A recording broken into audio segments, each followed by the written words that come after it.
Il était une fois une poussière d'étoiles, venue s'incarner sur Terre. Elle avait tout oublié, d'où elle venait, qui elle était. Mais un jour, elle fut réveillée.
Bonjour, ravie de vous retrouver.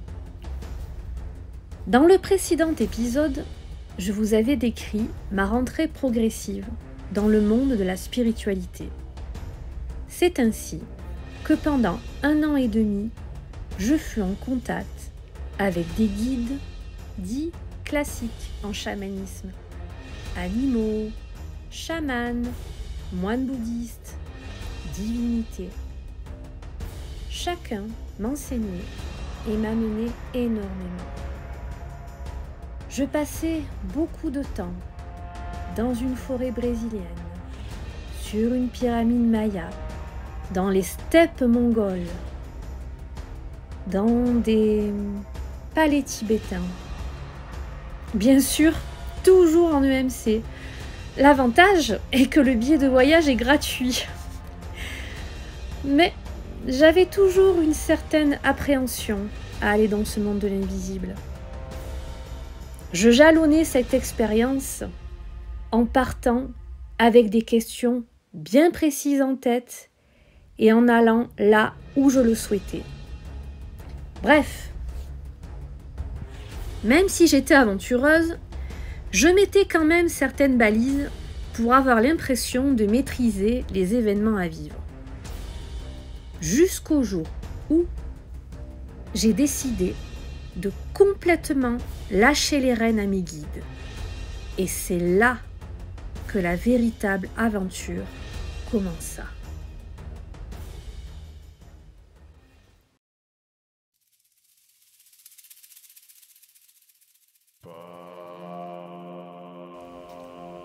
Trois événements importants sont à retenir pour la suite. Premier événement. Mes alliés me font visiter les ruines de l'Atlantide, englouties sous la mer. Pour moi, l'Atlantide était une légende. Puis, juste derrière, on me montre les pyramides mayas, égyptiennes, et puis les pierres debout de Stonehenge. Je n'y comprends rien. quel est le rapport avec une cité légendaire et tous ces monuments qui, eux, sont bien réels. Alors, je fais des recherches. Et voilà ce que je trouve. D'après Platon, les premiers Atlantes étaient un peuple très évolué spirituellement et seraient à l'origine de la construction des pyramides mayas, égyptiennes et même des pierres debout de Stonehenge. Incroyable! Exactement ce que mes guides venaient de me montrer. S'ils me mettaient sur cette piste, ce n'était pas par hasard. Leurs visions ne sont jamais un hasard. Ainsi, l'Atlantide aurait-elle existé? Et tous ces temples et monuments seraient-ils des vestiges atlantes? En tout cas, ils me montraient un lien précis entre eux. Et j'avais appris à leur faire confiance. Mais je ne savais pas encore les 1 millième de ce que cela pouvait signifier.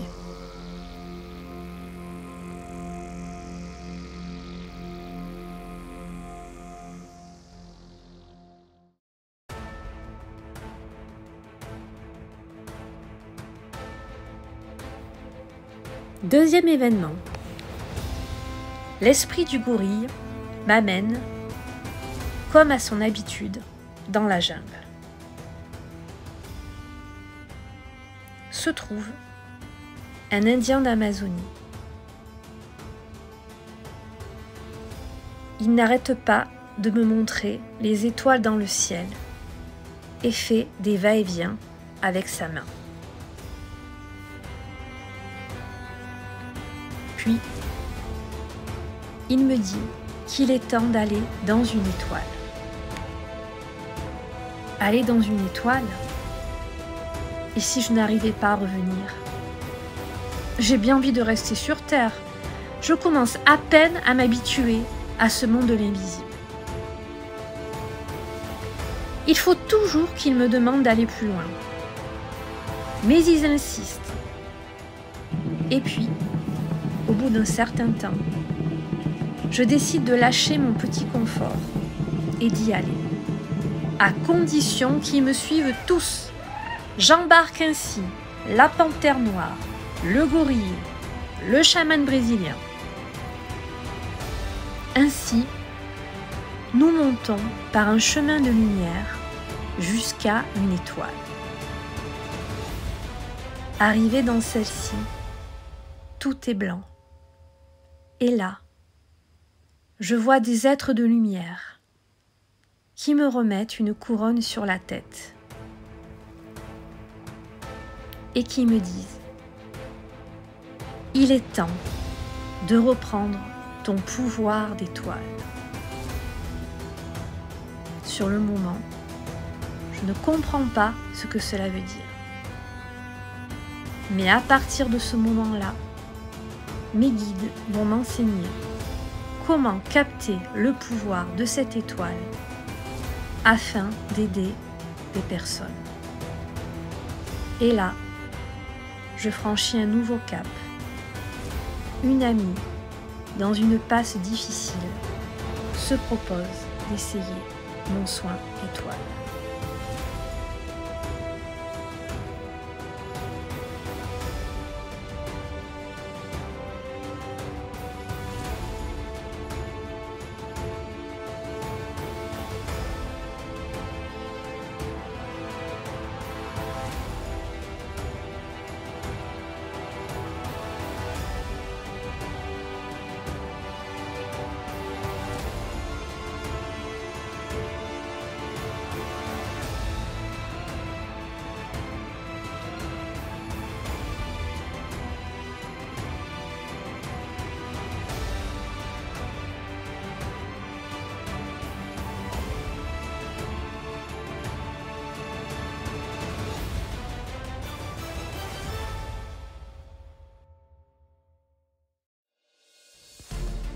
Puis, mes soins évoluèrent.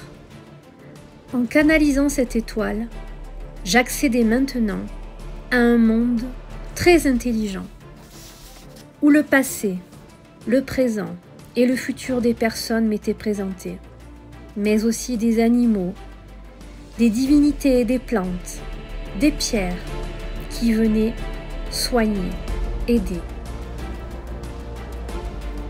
Et là, je fus stupéfaite. Je voyais par exemple une pierre avec une ou plusieurs couleurs. Son nom m'était donné. Une fleur avec un aspect, une ou plusieurs couleurs et un nom précis. Eh bien, je vais vous dire quelque chose d'incroyable. Mais je n'ai aucune connaissance, ni en lithothérapie, ni en plantes, ni en phytothérapie. Systématiquement, quand je vérifiais les informations dans la 3D, concernant les pierres ou les fleurs vues, tout était conforme. Le nom, l'aspect, la couleur. Mais en plus, leurs propriétés curatives étaient en parfaite adéquation avec le soin dont la personne avait besoin. Parfois même, je n'avais même pas connaissance du nom de la pierre ou de la fleur que j'avais vue. Mais aussi des éléments tels que la glace, le vent, l'eau venaient aussi. J'avais ainsi accès à une bibliothèque qui me montrait les éléments de soins dont la personne avait besoin. Mais aussi les blessures du passé dans leur propre vie ou issues d'un passif familial à traiter et bien plus. Il m'est arrivé ainsi de visualiser une ou plusieurs vies antérieures d'une même personne qui l'a polluée. Et je peux vous dire que dans certains cas, quand mes alliés guérissaient ces vies passées, les effets pouvaient être spectaculaires sur la santé physique et mentale, et même changer le caractère des personnes concernées. Autre point important, les informations données par mes guides étaient jusqu'à datées et ensuite confirmées par les personnes qui étaient soignées.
Troisième événement, le plus surprenant, et c'est là que je vais vous demander d'avoir l'esprit le plus ouvert possible.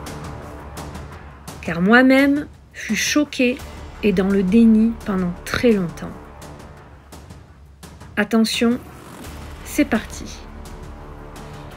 Je pensais être au bout de mes surprises. Jusqu'au jour où, allant dans mon étoile en EMC, je me retrouvais face à un extraterrestre. Ce n'est pas possible. Je prends peur, fuis. Mon foutu mental qui reprend le dessus. Il est venu m'enlever, il va me faire du mal. L'esprit du gorille qui était avec moi ne comprend pas ma réaction et je ne comprends pas la sienne. Pourquoi n'a-t-il pas peur? Et pourquoi ne semble-t-il pas étonné? Il semble même énervé. Et puis c'est n'importe quoi. Dans tous les livres de chamanisme lus et les formations que j'ai pu faire, il n'est aucunement mentionné que l'on pourrait agir avec des extraterrestres. J'ai très peur. Et puis les extraterrestres, ça n'existe pas. Quel tour me joue-t-il?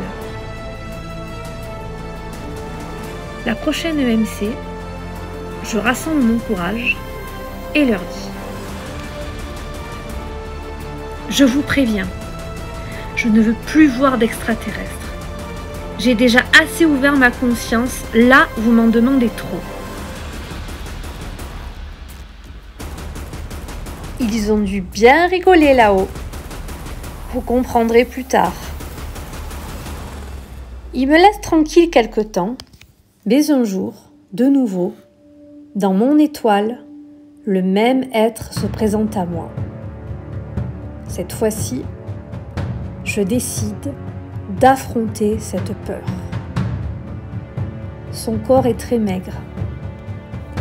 Sa tête est grande, avec un front très haut, de grands yeux noirs, un nez quasi inexistant et une toute petite bouche.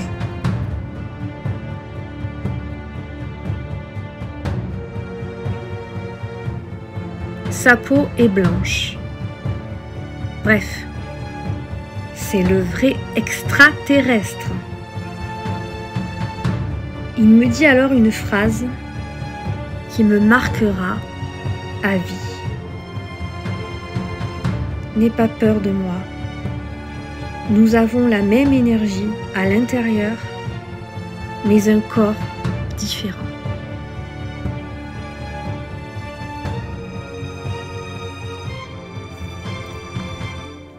Il dégage de bonnes vibrations qui me mettent en confiance. Mais une partie de moi-même n'est quand même pas très rassurée. Sentant, je pense, mes appréhensions, il met ses mains de part et d'autre de mes tempes et immédiatement, je me sens apaisée. Il me dit: c'est nous qui t'avons donné l'étoile, mais tu ne nous as pas bien vus pour ne pas te faire peur. Nous sommes pacifiques et sommes là pour nous entraider. Il me dit alors qu'il est asturien ou arcturien. Le nom est compliqué, j'ai du mal à le comprendre. Petite parenthèse, quand je dis « j'entends », que ce soit pour les animaux ou pour cet être-là, ce sont en fait des transmissions télépathiques. Ce n'est pas entendre à proprement parler. Fin de la parenthèse. Il me dit que son nom est Prométhée. Pour information, je ne croyais absolument pas aux extraterrestres et n'avais aucune notion en astronomie. Je note ce nom bizarre, pensant qu'il sort de mon imagination. De retour sur la Terre, mais toujours dans le monde de l'invisible, mon guide, le lion blanc, ajoute: nous sommes nombreux dans l'univers. Il n'y a pas que sur la Terre. L'énergie prend différentes formes. Ne pas avoir peur. Tu dois l'assimiler pour progresser. Bon, mais a priori, mes guides terrestres n'ont pas l'air choqués qu'un extraterrestre soit ici avec nous. De retour dans la 3D, je tombe littéralement par terre après vérification. Les Arcturiens sont des êtres galactiques canalisés par pas mal de personnes. Ils sont là pour faire évoluer les consciences humaines et sont des alliés. Mais c'est fou! Je suis à la fois rassurée de savoir que je ne suis pas la seule en rentrant en contact avec eux, mais cela aussi confirme que ma vision était bien réelle et que de surcroît, d'autres personnes ont eu la même.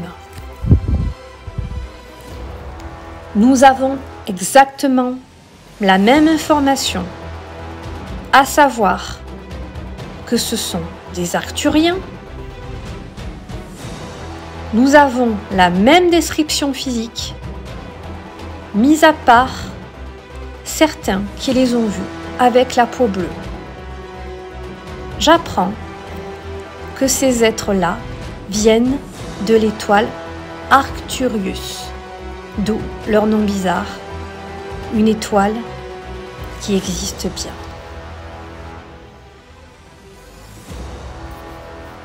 Sachez que Prométhée deviendra avec le temps un grand soutien et un grand ami. J'ai encore hyper honte de ma réaction lors de notre première rencontre. Honte de mes petits conditionnements et paramètres d'être humain terrestre. Et quelle leçon de vie il nous donne. Nous sommes tous pareils à l'intérieur. Nous avons tous la même énergie. Quand je pense que sur la Terre, nous ne supportons même pas une couleur de peau, une culture différente. Voyez-vous, c'est ce que j'aime dans la vision du chamanisme. Tout être terrestre et même galactique, animal, végétal, minéral, les éléments sont traités en égaux, car ont tous à l'intérieur la même énergie commune. Ils font tous partie d'un tout, nécessaire à un équilibre global. C'est ainsi que je mesurais maintenant la hauteur des valeurs des peuples autochtones dans leur entièreté, le respect infini de toute vie et chaque élément naturel.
Vous allez me dire, quel est le rapport entre l'Atlantide, les civilisations anciennes, les étoiles et les êtres galactiques? Vous le comprendrez dans les prochains épisodes. Mais retenez bien ces 3 éléments. Je vous avais dit que ça irait crescendo. Sachez que cela me coûte beaucoup de vous avouer ce vécu. et je n'ai aucun intérêt à le révéler, sauf à être investi d'une mission. Ces êtres m'ont appris à dissoudre la quasi-totalité de mon ego et ainsi accepter le jugement des autres. Comme d'habitude, je ne vous demande pas de me croire, mais simplement d'écouter l'écho que cela peut faire au fond de vous. À chaque épisode, je vous demande d'aller de plus en plus loin dans votre ouverture d'esprit. Et comme je l'ai dit pour le premier épisode, même pour ceux qui n'adhèrent pas du tout, écoutez cette histoire comme un récit de science-fiction. Vous allez adorer. Et pour ceux qui sont prêts à ouvrir partiellement ou totalement leur esprit, bonne immersion dans mon aventure. Et contrairement à ce que vous croyez, cette histoire en dehors de notre terre est aussi la vôtre. Car ce récit vous concerne tous, sans exception. Vous comprendrez par la suite. À très vite pour l'épisode 3 et de nouvelles aventures encore plus palpitantes. N'oubliez pas, vous êtes plus, tellement plus que ce que vous pensez être. Je vous embrasse. Merci. À très vite.